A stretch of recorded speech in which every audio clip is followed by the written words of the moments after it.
What I'm looking for in a bank is one that's looking out for me, like NBT. I want a relationship and a team that supports me in my dreams. And when life gets challenging, I need a bank that's focused on what matters. Not to mention one that's been top rated by Forbes in trust, customer service, financial advice, and more. That's why when it comes to meeting my banking needs, it's always NBT. Learn more at nbtbank.com. Member FDIC, Equal Housing Lender. Welcome, and thank you for tuning in to On the Scene podcasts. My name is Tom Hickey. I'm from 2020 Media, and I'm joined today by Bob Carr and some special guests, as always, when people tune in. We'll get to that in a second.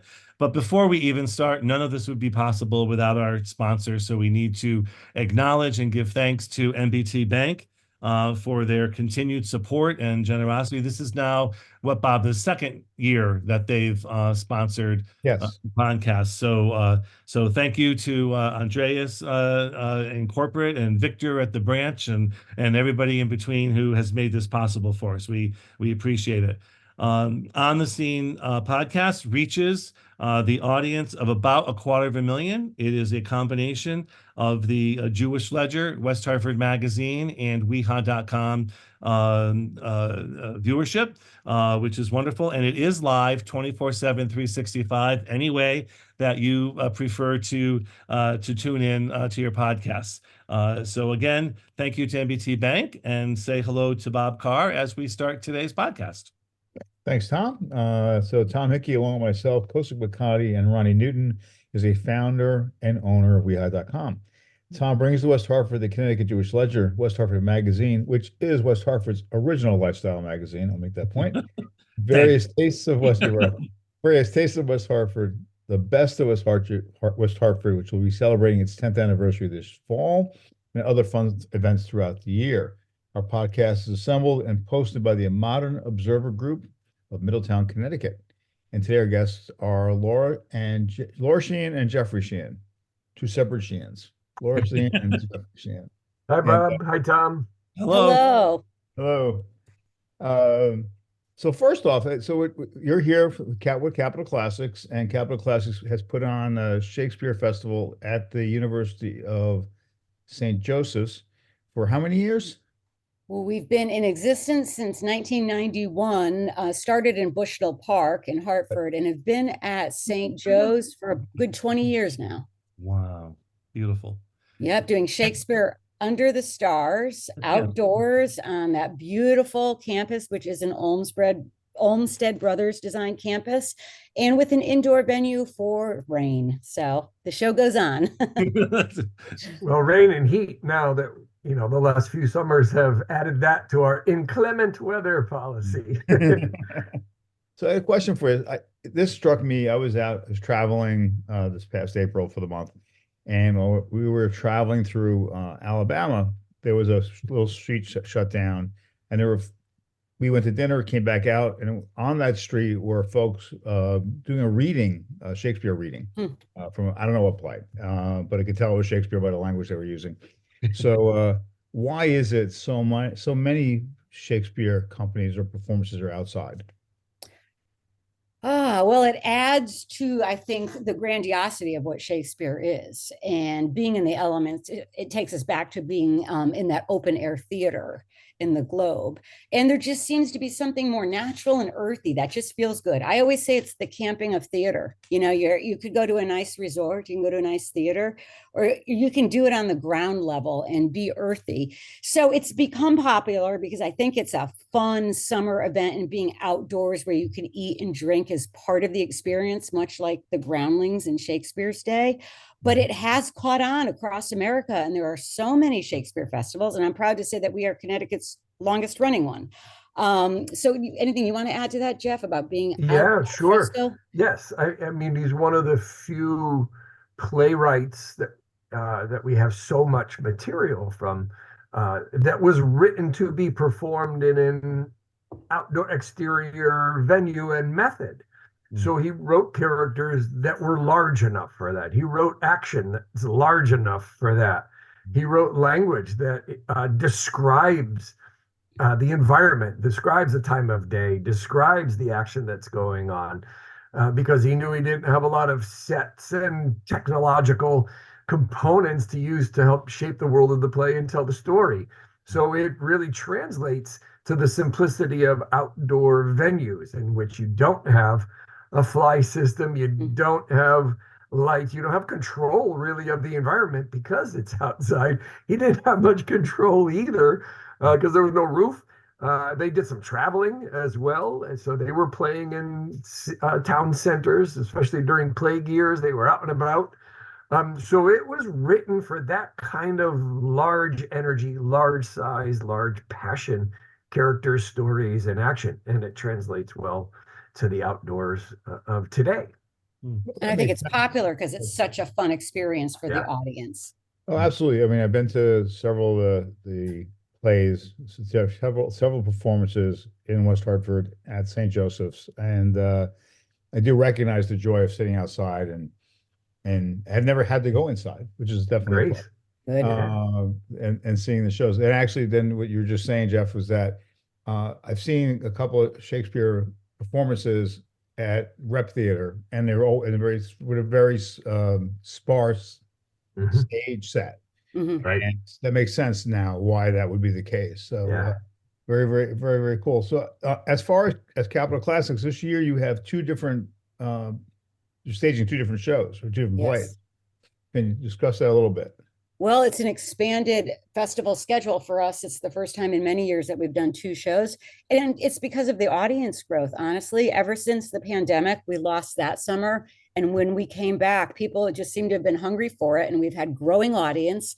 You know, we have an outdoor space, so you can say it's limitless. But for the intimacy of the production, you know, we usually 200, 250 people fit nicely, and you can go beyond it. We actually had over 400 that worked really well with the space. But because of that growing work, we're actually using microphones for the first time. Well, that's because we exceeded 450 in one show, and had it rained, we couldn't have fit them all in the theater. So we decided that we're going to let's expand. The audience is with us now. It's grown to the point where I think we can sustain two shows and attract a good audience, and add microphones because we've exceeded the space in a lot of ways. So it's a big year for us doing the two shows in repertoire from July 10th to August 4th. Right. And there'll be Hamlet and Taming of the Shrew. Right. And one of the interesting things for folks is we're working with a repertory company structure in which the actors that we have in the acting company are performing in both shows. So you get to come to see Hamlet and see what that particular group of actors is doing with their roles in Hamlet. Then when you come back and see Taming of the Shrew, it's the same actors playing very different roles, very different styles. One's obviously a tragedy, one's a comedy. And so you'll get to experience the skill of our actors as well, and watch as they shift between these demands on their acting skills and the work that they do. So that's always, to me, I love watching actors do good work. That's one of the thrills of theater to me, is being in the same space as the actors, which you don't get when you go see movies. They're up on the wall there. But in theater, you're there with them, they're there with you, and we're sharing the space, we're sharing the experience in real time. So to come one night and watch them tell the story of Hamlet, come another night and watch them tell the raucous, rowdy, funny story of Taming of the Shrew should be part of the wonderful experience this summer for our audience. Laurie and Geoff, you're making me think about to anyone who's tuned in and listening to us, about the experience. So what do you suggest to people to do? Is it like Tanglewood? Is it like, what's it, what's people the experience like? Pack a picnic, bring some lawn chairs or a blanket. We keep blankets down in front, lawn chairs a little farther back, and just have yourself a nice picnic, bottle of wine, six pack, whatever. Your beverage of choice. And just sit back and enjoy, because we do, one thing is that Shakespeare in America has a reputation for really being boring and dreadful, because we're taught it in English classes, and that's never what he's intended to do. It's meant to be heard, listened to, seen. And so we want to put people at ease, say, come by, sit back, relax. We're going to put the synopsis of each scene, just follow what's the major events in the program, but let it wash over you, and you'll be surprised by how much you're able to take away from it. Children have no problem in our productions, and people have often asked us, are you changing his words? Because I could understand it. No, we spend a lot of time working on the meaning. Shakespeare is convoluted in structure, finding the active words, trimming the text, and playing it broadly and truthfully. So it's not as hard as you would expect. I have a hard time sitting down reading it. It's just not what it's meant for. Exactly. I think that ties into the whole experience, right? Because Shakespeare is meant to be an experience. Yes. Yes. And we get people arriving quite often before we do at the space. They make it a real social event. We've met people over the years. There's a group of 5 women who every year, it's the one time of year they all get together now in their adult friendships because they've all scattered around. So they come to Capitol Classics. They get there early. They picnic. They catch up. They socialize. And then they enjoy the experience of the play with each other. People come and spread out and enjoy the time before the show. This year, we're going to have concessions being provided by the vendor that provides food for University of St. Joe's. So there'll be hot dogs and popcorn and soda and candy and things like that available as well. So if you don't feel like packing up a picnic of your own, you can purchase some concessions there inside the Arts Center. So people really do just come and relax. And that's what's so great about the campus of University of St. Joseph. It's gorgeous. And it's quiet, and there's free parking, and it's safe, and it's easy to get to, and it's just. And the museum is open pre-show. Yep. Many people like to come and walk through the art museum at St. Joe's. Beautiful collection, beautiful exhibits, often connect to the themes of the shows. So that's another fun piece. Yeah, we also have pre-show entertainment as we get closer to the curtain time, starting about a half an hour or so before our curtain time, which is Wednesday through Saturdays at 7:30, Sundays it's 5:30. So starting about a half an hour before, we have singers, we have musicians, we'll have barbershop quartet, I think, this year, singing some songs. We have the Elizabethan Consort, which we've worked with for years, and they're an audience favorite. So a lot of things just kind of playing in the background as you're enjoying your picnic and your friends and your family. We often have multi-generation groups come, grandparents, their kids and their grandkids, all coming to the shows together. So it's really a wonderful atmosphere for folks to come. We will continue to talk. We have more time, but just while we have the attention of our listeners, how do they learn more? Do they call you? Do they go Google search, or what do they do? Yeah, capitolclassics.org is our website, and that's CAPITAL classics.org. All the information's on there. You could get directions, you can ask questions, you can see our inclement weather policy, you can purchase tickets right from there, you can make donations right from there, you could see things from our history and our past and who we are. It's a great website. You can also follow us on, if you're more into social media, you can follow us on Facebook, Instagram, X. We've got a great media presence there, a very active marketing and promotion person. Herbert Manuelson is also our board president, loves pumping stuff out into social media. He's very funny, he's very informed, very entertaining, very smart. We get comments all the time over how wonderful our social media programming is, and it's Herb and Buzz Engine. We've also partnered with Buzz Engine, a local marketing and PR company with Jacques Lamar, and they've been a great help too. So keep your eyes and ears open everywhere. We're going to try to be all over. Herb does a great job. I know Herb for a very, very long time, and yeah, you're correct. Your social media is excellent, and your website is really easy to navigate through. I'm glad you mentioned the pre-show. So if people show up, they show up an hour or so ahead of time, get themselves set up. Then you do have about, like you said, a half an hour ahead of time. I remember seeing some just marvelous dancers a couple of years ago. Yeah. That's who else has come in this year. The University of St. Joseph Dance Troupe is going to be performing before some of the shows as well. So all that schedule can be found online too.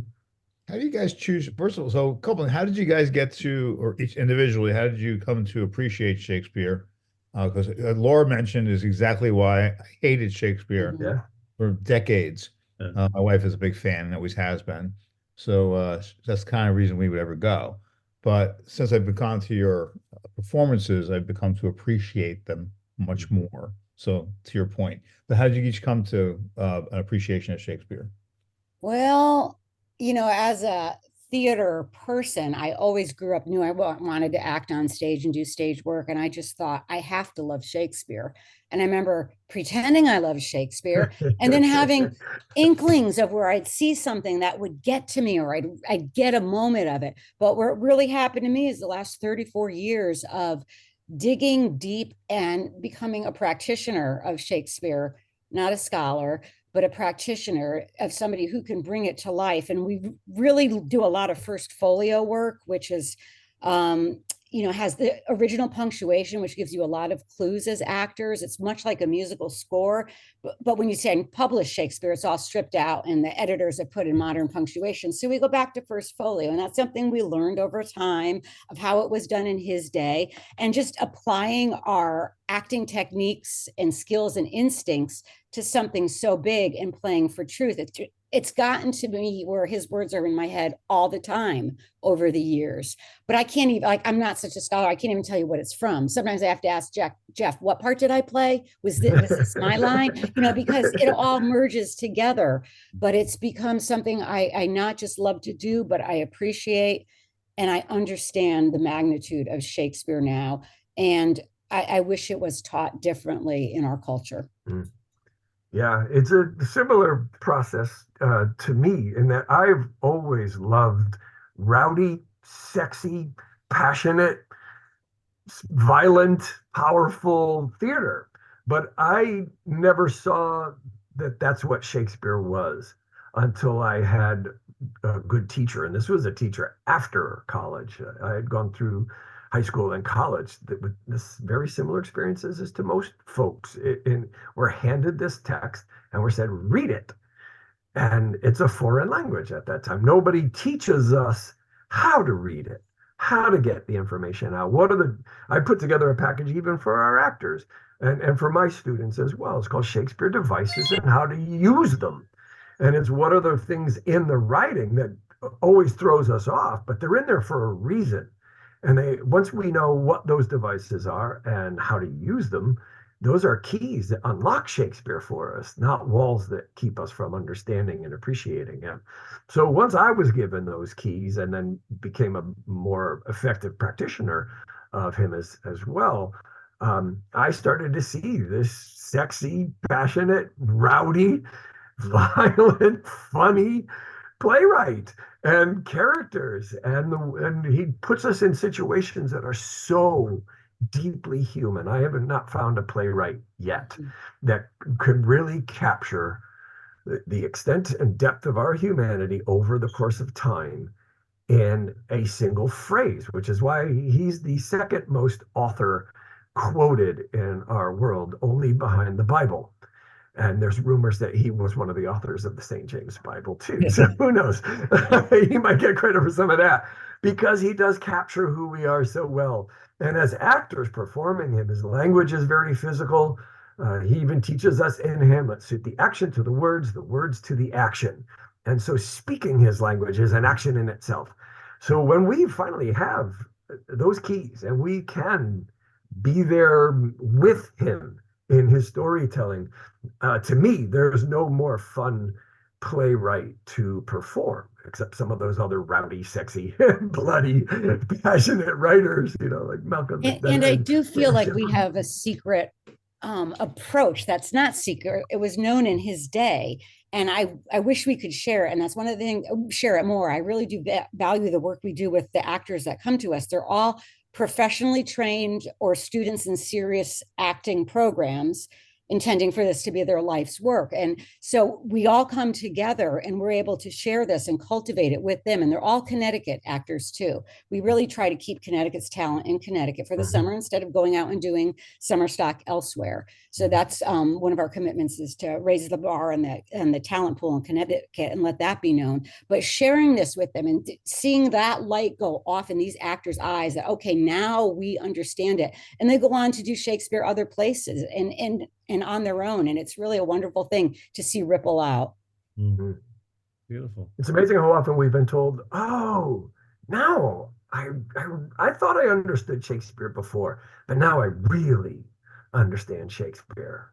And some folks are like, "Wow, I wish I was taught this in high school," kind of thing. I said, "Yeah, I do too. I wish I was too, but that's okay. We're doing it now." Yeah. I had this is a little different, but I had a similar experience with poetry. I do like poetry, and I learned to like it because the man who gave me a lesson, which was basically what you said earlier. It needs to be spoken out loud. You can't really read poetry. It has to be spoken. You have to hear it spoken. And so I go to the Sunken Garden Poetry Festival quite often for a number of years. And that for that reason alone, that one phrase that was said to me changed my whole view of the product or the words. So that's very cool. I love your passion. You guys are both obviously very passionate about this. And well, to piggyback on what you said, Bob, we say in Shakespeare, you have to taste it. Like you have to embody it, taste it, swallow his words, let them live in your being, and direct them to the other actor on the stage. And it really is a unique experience because it's so loaded. Beautiful. Well, on that note, I think, believe it or not, because our time is almost up, I think the message we would love to leave. This is what happens when you love what you're talking about. But I think if we leave our listeners with anything, it should just be, make experiencing Shakespeare, the one thing that you want to get done or get accomplished this summer. And it's right here, no matter where you're listening in the state of Connecticut. West Hartford's in the center, it's in the hub, right. So you can very easily get to University of St. Joseph's. And as I said, what a beautiful experience, especially with the New England weather, hopefully, that we'll be enjoying. And let's help make your investment in microphones worthwhile. There we go. By getting many, many more people to show up and great idea. Yeah, and here's something for our audience when they do show up. And I think this every time I'm standing there looking up at the sky above our performances, the stars and the moon that I'm looking at over our Shakespeare performance are the same stars and same moon that were over Shakespeare's globe, that they all saw when they were leaving the theater after dark, that they all looked up to and had over their heads when they were performing and creating Shakespeare for the first time. It's the same sky. And I love that connection to the past that we get over our productions too. So come on out and make that connection for our human history, our global human history through time. Awesome. This is an awesome final ending to our podcast today, Geoff. Thank you so much. Laura, thank you so much. This has been terrific, and hope to have you back on again either later in this year or next year before the next set of performances. Sounds great. Thank you both so much for having us. Yes, thank you. Thanks again to NBT Bank for all their support. We appreciate it. NBT Bank. All right. Take care, guys. Okay, bye-bye. What I'm looking for in a bank is one that's looking out for me, like NBT. I want a relationship and a team that supports me in my dreams. And when life gets challenging, I need a bank that's focused on what matters. Not to mention one that's been top-rated by Forbes in trust, customer service, financial advice, and more. That's why when it comes to meeting my banking needs, it's always NBT. Learn more at nbtbank.com. Member FDIC, Equal Housing Lender.